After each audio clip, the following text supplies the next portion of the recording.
اعوذ باللہ من الشیطان الرجیم، بسم اللہ الرحمن الرحیم۔ معزز ناظرین، السلام علیکم ورحمۃ اللہ وبرکاتہ۔ میں ہوں اطہر کاظمی اور آپ دیکھ رہے ہیں پروگرام احکام اسلامی۔ ہم آج کچھ موضوعات کو ڈسکس کرتے ہیں۔ ہمارے ساتھ موجود ہیں حجت الاسلام والمسلمین علی جناب مولانا مصطفیٰ علی خان ادیب الہندی صاحب قبلہ۔ السلام علیکم۔ علیکم السلام ورحمۃ اللہ۔ آغا، کیونکہ ہر چیز کا دار و مدار عمل کا وہ ہے نجاست اور پاکیزگی، مطلب اگر کوئی چیز پاکیزہ نہیں ہے تو اس کو پہلے پاک کیا جائے۔ اسی کو لے کر ایک جو سب سے اہم سوال جو اٹھتا ہے وہ یہ ہوتا ہے کہ پاکیزہ چیز یا پاکیزہ کرنے کی جو حالت ہے وہ کسے بیان کی جائے گی؟ اعوذ باللہ من الشیطان الرجیم، بسم اللہ الرحمن الرحیم، الحمدللہ رب العالمین، وصلی اللہ علی سیدنا محمد وآلہ الطیبین الطاہرین۔ دیکھیں، عبادات میں ویسے عام زندگی میں نظافت اور صاف رہنا اور اس طرح رہنا یہ ایک الگ چیز ہو گئی۔ اس کا تعلق تو انسانی ثقافت سے، انسانی سماج سے اور کلچر سے اور تمام چیز، ہر وہ صاحب عقل ہے وہ جانتا ہے کہ ہمیں صاف رہنا چاہیے اور ہمیں اپنے آپ کو ہر چیز سے گندگی سے دور رکھنا چاہیے اپنے آپ کو۔ لیکن جب ہم طہارت کی بات کرتے ہیں تو طہارت کا مطلب ہے انسان کا نجاست سے دور رہنا، یا اگر اس کے پاس نجاست ہو اس کو اپنے سے دور کرنا، اور اگر بدن پہ کہیں لگی ہے تو اس کو دور ہٹانا اور اس کو پاک کرنا۔ تو دو الگ الگ چیزیں ہو گئی، ایک ہے صاف ہونا، نظافت جسے ہم کہتے ہیں، اور ایک ہے پاک ہونا یعنی طاہر جسے ہم کہتے ہیں۔ پاک ہونے اور صاف ہونے میں بہت ڈفرینس ہے۔ بہت دفعہ ایسا ہوتا ہے کہ چیز دکھنے میں صاف ہوتی ہے لیکن اصل میں نجس ہوتی ہے، اور بہت دفعہ دکھنے میں چیز ظاہری طور پہ ہمیں گندی لگتی ہے، آنکھوں سے مشاہدہ جب کریں تو ہمیں بری لگتی ہے، گندی لگتی ہے، لیکن وہ ہوتی پاک ہے۔ تو ہمیں جب احکام کی ہم بات کرتے ہیں کہ اس نماز میں مثلا طہارت شرط ہے، روزے میں طہارت شرط ہے، تو وہاں طہارت کا مطلب صرف نظافت نہیں ہے، وہاں طہارت کا مطلب ہے نجاست سے دوری، اور اگر جسم کہیں نجاست لگی ہے تو اس سے دوری اختیار کرنا۔ تو اس کے لیے ضروری ہے کہ ہم اگر طہارت سمجھنا چاہتے ہیں تو ہمیں نجاست سمجھنا پڑے گی، کیونکہ اگر ہم نجاست، طہارت کی ڈیفینیشن ہی یہ ہے کہ نجاست سے دوری، تو ہمیں پہلے یہ پہچاننا ہوگا کہ نجس کیا کیا ہے، تب ہم اپنے آپ کو طاہر کر سکتے ہیں۔ اور اسی کے ساتھ ساتھ ایک اصل کو جان لیں، ایک لا ہے اسلام کا جس کو اصل کا مطلب لا، پرنسپل کہہ سکتے ہیں آپ، لا ہے طہارت میں، اور وہ یہ ہے کہ ہر چیز طاہر ہے مگر یہ کہ اس کی نجاست ثابت ہو جائے۔ کیا ہمارے یہاں عام طور سے ہماری مائیں بہنیں پرانا جو سسٹم چلا رہا ہے اس میں عام طور سے جو ذہنی ہے، مطلب حکم خدا تو وہ جانتے ہیں یا احکام کو پڑھا ہے انہوں نے، لیکن جو عملی طور پہ تو وہ ان کا اصل یہ ہوتا ہے کہ ہر چیز نجس ہے، جبکہ ہر چیز نجس نہیں، ہر چیز پاک ہے جب تک اس کی نجاست ثابت نہ ہو جائے۔ تو اب آپ کو یہ پتہ ہونا چاہیے کہ نجس کیا کیا چیزیں ہیں۔ تو دنیا میں مراجع کے نزدیک 10 چیزیں ہی نجس ہیں، اس کے علاوہ 11ویں چیز متنجس ہو سکتی ہے، یعنی ان 10 سے ملنے کے نتیجے میں خاص شرائط میں نجس ہو سکتی ہے۔ ان کے اگر کوئی چیز آپ کے سامنے آئے تو آپ یہ ٹیلی کریے کہ ان 10 میں تو نہیں ہے، ان 10 سے اس کا کوئی ربط نہیں ہے، تو یہ پاک ہے۔ ہر چیز جو آپ کے سامنے آئے اگر وہ ان 10 میں سے نہیں ہے تو پہلا حکم اس پر یہ ہے کہ وہ پاک ہے، مگر یہ کہ آپ ثابت کریں کہ یہ کسی طرح سے ان کے ٹچ میں آئی تھی اور اب نجس ہو گئی ہے، ورنہ اصل اس کا یہ ہے کہ وہ پاک ہے اور طاہر ہے۔ تو اب یہ 10 نجاستیں جو ہیں اس کو جاننا ضروری ہے تاکہ ہم طہارت کی بحث کو صحیح سے سمجھ سکیں۔ تو پہلی چیز جو ہے وہ پیشاب اور پیخانہ، یہ نجس ہے، لیکن کس کا نجس ہے؟ انسان کا، اور وہ جانور جو خون جہندہ رکھتے ہوں اور حلال گوشت نہ ہوں، حرام گوشت ہوں۔ بس اگر انسان کا پیشاب یا پیخانہ ہے نجس ہے، اس پہ کوئی بحث ہی نہیں ہے۔ جو جانور ہیں، چارپائے ہیں، ان میں حیوانات کا پیشاب اور پیخانہ اسی صورت پہ نجس ہے جب ان میں سے دونوں چیزیں پائی جاتی ہوں۔ اولاً یہ کہ وہ وارم بلڈڈ اینیمل ہوں، یعنی خون جہندہ رکھتے ہیں، یعنی جب ان کی شہرک کاٹی جائے تو خون پریشر سے نکلتا ہو۔ ایک دوسری یہ کہ وہ حرام گوشت جانور ہوں۔ بس اگر حلال گوشت جانور ہے تو اس کا پیشاب اور پیخانہ نجس نہیں ہے۔ وہی بات آ گئی، ممکن ہے وہ برا لگے ہمیں دیکھنے میں، وہ چیز ہمیں اچھی نہیں لگے گی اگر سڑک پہ پڑی ہو یا ہمارے لباس میں لگی ہو، لیکن وہ نجس نہیں ہے۔ ہماری بحث ہو رہی ہے طہارت کی، یعنی نجاست سے دوری کی، گندگی کی بات ابھی ہم نہیں کر رہے ہیں۔ گندگی ایک الگ چیز ہو گئی بالکل۔ بہت ممکن ہے کہ وہ دکھنے میں اچھی نہیں ہے لیکن وہ پاک ہے، شریعت کے حکم میں وہ پاک ہے۔ تو پیشاب اور پیخانہ حلال گوشت جانور جو ہے اس کا پیشاب اور پیخانہ نجس نہیں ہے. مثال کے طور پر گائے کا گوبر ہے, نجس نہیں ہے. وہ الگ بحث ہے کہ ہم اپنے گھر میں فرش پہ نہیں لگائیں گے اس کو, یا پرانے زمانے میں لوگ پرانی مٹی گھروں میں استعمال کرتے تھے, لیکن اب نئے گھروں میں استعمال نہیں ہوتا ہے. یا آپ کا پیر پڑ جائے گا تو آپ جا کے اس کو صاف کریں گے کیونکہ آپ کو وہ چیز اچھی نہیں لگتی, لیکن وہ نجس نہیں ہے. یہ ایک بہت اہم چیز ہو گئی. تو ان دو کو سمجھنا ضروری ہے. تو یہ دو چیزیں ہو گئی, پیشاب پیخانہ, تو اس میں دو شرطیں ہیں. یا تو انسان کا ہے تو معاملہ ہی ختم, نجس ہے. غیر انسان میں حیوانات پہ سے اگر کسی کا ہے تو وہ خون جہندہ بھی رکھتا ہو اور حرام گوشت جانور ہو تبھی اس کا پیشاب اور پیخانہ نجس ہوگا. یہ دو چیزیں ہو گئی. تیسری چیز ہو گئی خون. خون نجس ہے انسان کا اور تمام حیوانات کا جو خون جہندہ رکھتے ہوں, اب چاہے وہ حلال گوشت ہو چاہے حرام گوشت ہو. البتہ حلال گوشت میں ایک چیز کو خیال رکھیں, حالانکہ تفصیل اگر کبھی کسی موقع پہ پوچھا تو ہم جواب دے دیں گے. تفصیل اس کی یہ ہے کہ اگر حلال گوشت جانور کو ذبح کیا جائے شرعی قواعد سے, اور جو عادتاً اس کا خون نکل جاتا ہے جسم سے جب اس کو ذبح کرتے ہیں, تو اب اگر اس کے بدن میں تھوڑا سا خون رہ گیا تو وہ نجس نہیں ہے. لیکن باقی حیوانات کا خون نجس, یا اسی حیوان کا خون اگر زندگی کی حالت میں اس کے بدن سے کٹ کے آپ کے ہاتھ پہ لگ گیا, یا آپ کا خون آپ کے لگ گیا, تو وہ نجس ہے, اس کی حکم نجاست کا رہے گا. چوتھی چیز جو ہے وہ ہے مردار, یعنی کسی انسان کا جسم جب اس سے روح نکل جائے تو وہ مردار کے حکم میں ہے. اسی طرح حیوانات, مردار سے مراد ذبیحہ والا حیوان نہیں ہے, وہ حیوان جس کو ذبح نہ کیا گیا ہو اور وہ طبیعی موت مر جائے, ایکسیڈنٹل موت مر جائے, ایسے ہی مر جائے, یا غیر شرعی طریقے سے اس کو ذبح کر دیا جائے, تو وہ میتہ ہے, مردار ہے. اور انسان کا مردہ جب اس سے روح جدا ہو جائے تو یہ نجس ہے. انسان کا بدن اس طرح سے نجس ہے کہ اگر اس کو چھو لیا مرنے کے بعد تو غسل مس میت واجب ہو جائے گا. باقی حیوانات میں صرف وہ مردار کے حکم میں رہے گا کہ نجس ہے, خود چھونے سے اس کو کوئی نجاست حاصل نہیں ہوگی. پانچویں چیز جو ہے وہ ہے منی, سیمن, جو مردوں سے نکلتا ہے, عام طور سے نسل کی تولید کے لیے ضروری ہے, لیکن وہ نجس ہے. تو حلال انسان کا اور تمام حیوانات جو خون جہندہ رکھتے ہیں ان کی منی نجس ہے. اس کے بعد جو ہے وہ دو حیوانات ہیں, کتا اور سور. یہ دونوں نجس العین کے حکم میں ہیں, یہ نجس ہے. پھر کافر نجاست کے حکم میں آتا ہے. پھر شراب اور فقہا, شراب کہتے ہیں یہ الکوہل, جس کو آپ کے استعمال میں ہمارے انگریزی زبان کا جو لفظ ہے الکوہل, اور یہ کسی بھی طرح کی ہو, کسی کمپنی کی ہو, کیسے بھی بنائی جاتی ہو, یہ نجس ہے. اب میں نے کہا تھا نا صاف والی بات اور طہارت والی, ممکن ہے کہ بہت اچھی سی بوٹل میں پریزرو کر کے رکھی گئی ہو, بہت صاف شفاف نظر آ رہی ہو, دکھنے میں کوئی اس کے اندر ہمیں گندگی نظر نہیں آ رہی, لیکن وہ نجس ہے. اگر اس کا ایک قطرہ بھی آپ کے بدن پر ہے تو آپ کا اتنا حصہ نجس ہے, اس کو طاہر کرنا ضروری نماز پڑھنے کے لیے. لیکن وہاں مقابلے میں اگر گوبر ہے تو وہ دکھنے میں قبیح ہے, برا ہے, لیکن وہ پاک ہے اور نجس نہیں اگر گائے کا گوبر ہے مثلا. 10ویں چیز ہے فقہا جس کو بیئر بھی کہتے ہیں.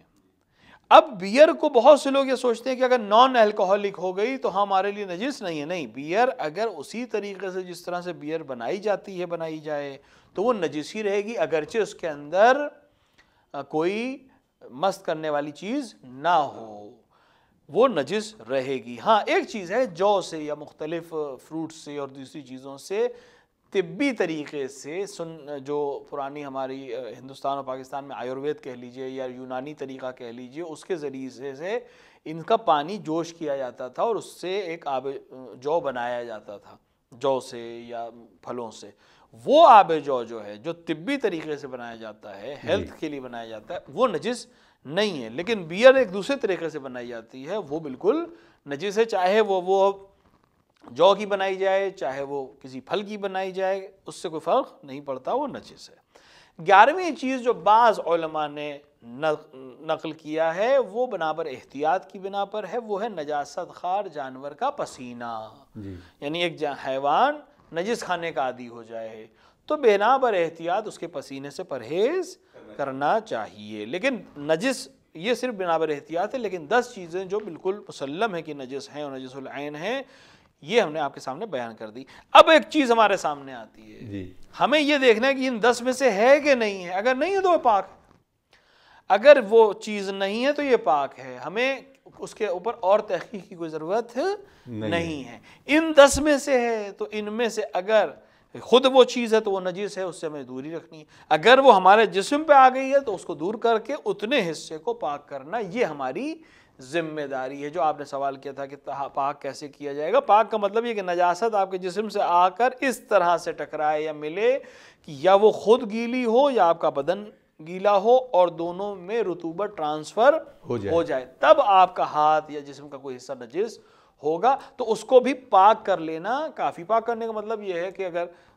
عین نجاست جو آپ کے ہاتھ پہ لگی ہے یا بدن پہ لگی ہے یا کپڑے پہ لگی، اس کو پہلے ہٹا دیا جائے، اور اس کے بعد اگر کم پانی ہے، قلیل پانی جسے ہم کہتے ہیں، 2 بار اس کو دھو لینا. اگر جاری پانی ہے تو 1 بار اس کو دھو لینا کافی ہے، وہ چیز پاک ہو جائے گی. جزاک اللہ. ہاں بس کیونکہ سوال بھی اسی سے ریلیٹڈ تھا. ذبیحہ جو گوشت حلال گوشت ہے اور اس میں کہیں نہ کہیں بلڈ اگر ہے موجود اور وہ بلڈ کو کسی بوٹی کاٹتے وقت اس سے اچھل کے جسم پر آ گیا، کپڑے پر آ گیا، تو کیا اب اس کپڑے کو پاک کرنا ہے یا صرف دھو دینا کافی ہے؟ میں نے عرض کیا تھا کہ جیسے وہ خون جو ذبیحہ ہونے کے بعد، جی، یعنی جب آپ ذبح کرتے ہیں جانور کو تو ایک معمولاً اس کے گردن سے خون نکلتا ہے. تو جب وہ خون نکل جائے گا تو اب باڈی میں اگر اس کے جانور کی کوئی خون رہ گیا ہے تو وہ پاک کے حکم میں ہے. بس اگر آپ کے بدن کے اوپر آ گیا یا آپ کے لباس پر آ گیا تو وہ پاک ہے، آپ کے لباس نجس نہیں. وہاں اگر آپ صاف کرنا چاہتے ہیں وہ ایک الگ بحث ہے، آپ صاف کر سکتے ہیں، اس میں کوئی حرج نہیں ہے، لیکن یہ پاک خون ہے، اس سے کوئی پریشانی نہیں ہے. ایک اور صاحب کا سوال ہے. السلام علیکم مولانا صاحب، میرا سوال یہ ہے کہ جو جانور کا چمڑا لیا جاتا ہے اور وہ لیدر میں کبھی کبھی شک ہوتا ہے کہ یہ مردار ہے یا حلال جانور گوشت کا نہیں ہے، تو اس کے لیے کیا کرنا ہوگا؟ دیکھیں، ذبیحے میں یعنی حیوانات کی کسی بھی چیز کو استعمال کرنے میں، وہاں میں نے اصالت الطہارہ آپ کو بیان کیا جی، لیکن حیوانات میں اصل یہ ہے کہ آپ کو ذبیحہ ثابت کرنا پڑے گا.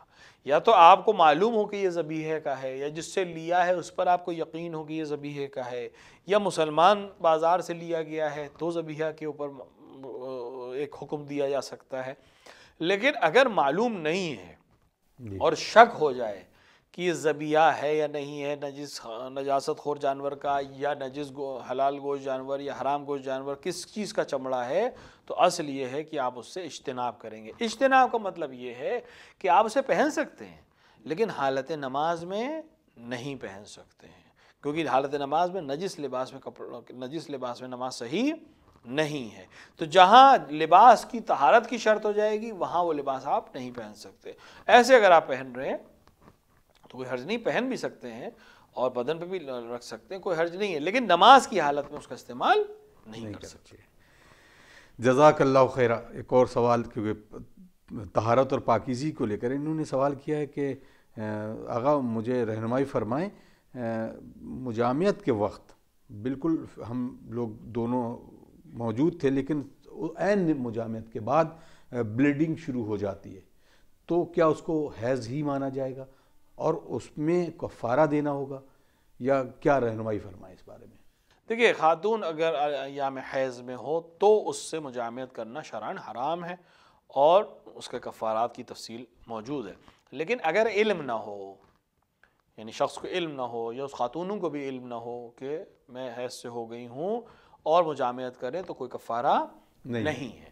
لہٰذا اگر انہوں نے مجامعت کی اور بعد میں سمجھ میں آیا کہ اس وقت حیض ہو یا بعد میں اس کے حیض شروع ہوا تو وہ حیض کے حکم میں ہو جائے گی اور ان کے پاس صرف غسل واجب ہے اور کوئی چیز واجب نہیں ہے. خاتون بھی جب اپنے حیض کے ایام سے پاک ہوگی تو دونوں غسل کرے گی اور وہ پاک ہو جائے گی، کوئی کفارہ کسی قسم کا نہیں ہے. لیکن اگر علم ہوتا کسی ایک کو بھی تو اس کے اوپر کفارہ واجب ہے. اگر ہاں اس میں ایک کوشچن یہ بھی ہے کہ مثلا یہ خاتون کے لیے ہوتا ہے کہ خاتون اگر مجنب ہو گئی اور اس کے بعد وہ حیض بھی ہو گیا تو اب اس کو یہ کراہیت ہوتی ہے کہ مجھے غسل کرنا چاہیے جنابت، بعد میں حیض کا کر لیں گے، یا یہ حیض کے فارغ ہونے کے بعد ہی دونوں غسل اس پہ ہوں گے؟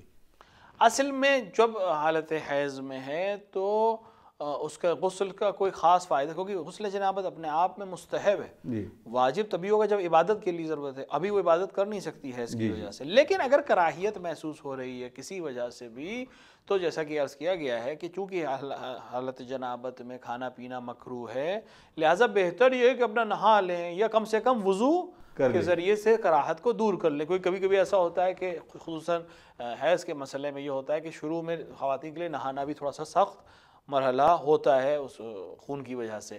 تو اگر وہ نہانا چاہیں نہا سکتی ہیں, کوئی حرج نہیں ہے, نہانے میں کوئی مناہی نہیں ہے, لیکن غسل کی جو اصل کیفیت ہے وہ جنابت کے خون کے بند ہونے کے بعد ہی حاصل ہوگی اور ان کو نماز کے لیے غسل کرنا پڑے گا. میراج صاحب کا سوال ہے. السلام علیکم آقا, یہ بتا, میں نے ابھی کچھ دن پہلے مسجد کے اپنے امام صاحب سے سنا کہ وہ یہ فرما رہے تھے کہ مجنب شخص ایک دروازے سے مسجد سے نکل کے دوسرے دروازے سے نکل سکتا ہے, لیکن بغیر استنجا پیشاب کرنے والا شخص ٹھہر بھی نہیں سکتا. تو اس کے بارے میں کیا صحیح ہے, اس کے بارے میں بتا دیجیے. دیکھیں, مجنب شخص کے لیے چونکہ مسجد میں رکنا منع ہے, جی, لہٰذا علماء اجازت دیتے ہیں کہ اگر ایک دروازے سے داخل ہو, عام مساجد کی یہ بات ہو رہی ہے, مسجد الحرام میں تو وہ ایک دروازے سے داخل ہو کے دوسرے دروازے سے بھی نہیں نکل سکتا, جی, لیکن عام مساجد میں جیسے ہمارے شہروں کی مساجد ہیں اور کوئی شخص مجنب ہے تو مسجد سے کچھ اٹھانے کے لیے مسجد میں داخل ہو سکتا ہے, اور اسی طرح سے ایک دروازے سے داخل ہو کے دوسرے دروازے سے نکل, یعنی عبور کر سکتا ہے.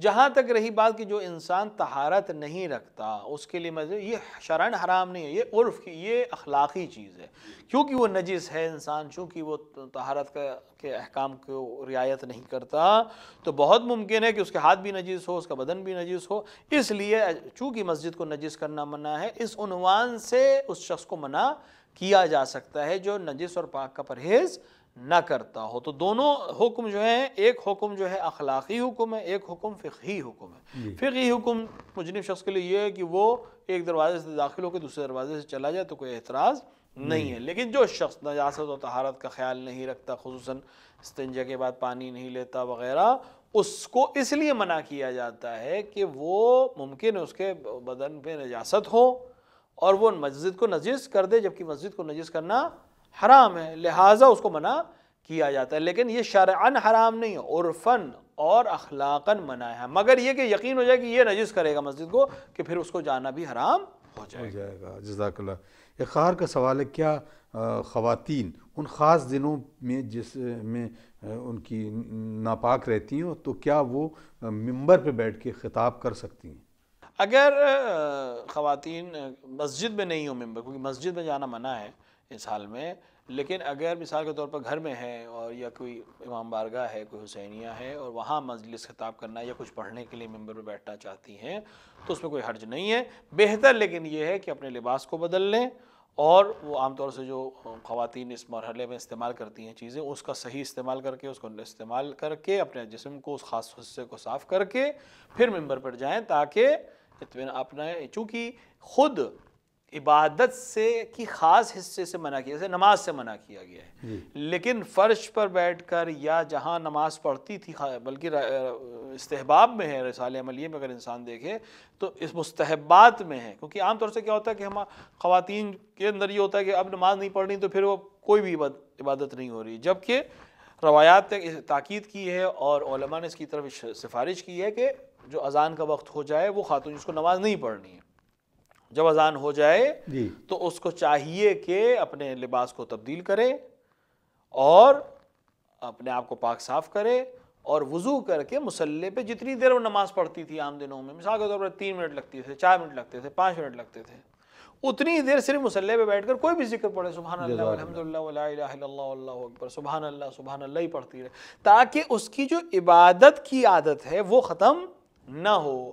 مثال کے طور پر ہفتہ بھر اگر عبادت نہیں کی تو بہت ممکن ہے کہ انسان کے اندر بہت زیادہ چینجز آ جائیں. تو اسی طرح جب مصلی پہ انسان بیٹھ سکتا ہے تو ممبر پر بھی بیٹھ سکتا ہے, بس اس کا خیال رکھیں کہ جسم کے کوئی نجاست ممبر کی طرف منتقل نہ ہو, احتیاط کے ساتھ وضو کے ساتھ جائیں. اپنے اگر مجلس خطاب کرنی ہے مجلس خطاب کریں, سوز پڑھنا ہے, سلام پڑھنا ہے, چونکہ یہ سب عبادت ہے اور ان عبادتوں میں طہارت شرط نہیں ہے, لہٰذا وہ کام انجام دے سکتے ہیں. جزاک اللہ. اسی سے ملتا جلتا ایک اور سوال خار نے کیا ہے, یہ بتائیں کہ ان دنوں میں کیا یہ وضو کا جو کانسیپٹ ہے, تو وضو تو کیا جا سکتا ہے اور وضو کرنے کے بعد بہت سارے تعقیبات ایسی ہیں کہ جیسے کہ قرآن کی تلاوت کرنا بغیر چھوئے, تو وضو کرنے کا کیا مرحلہ رہے گا اگر خاتون اس دنوں میں ہے؟ خواتین کے لیے میں نے ابھی بھی عرض کیا کہ مستحب ہے وضو کریں، عبادت کے وقت خصوصاً مستحب ہے وضو کریں. یہ وضو جو ہے یہ مجزی نہیں ہوگا ان عبادتوں کے لیے جس میں طہارت شرط ہے، لیکن ثواب کا سبب بنے گا. لہٰذا وضو کرنا چاہیے. ایسی خواتین کو جب موقع ملے وضو کریں، خصوصاً نماز کے اوقات میں وضو کریں.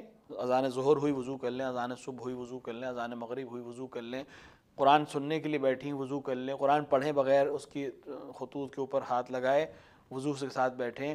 مثال کے طور پر کوئی اور کام انجام دے رہی ہیں تب بھی وضو کے ساتھ رہ سکتی ہیں، کوئی حرج نہیں ہے بلکہ ثواب کا سبب بنے گا. جزاک اللہ.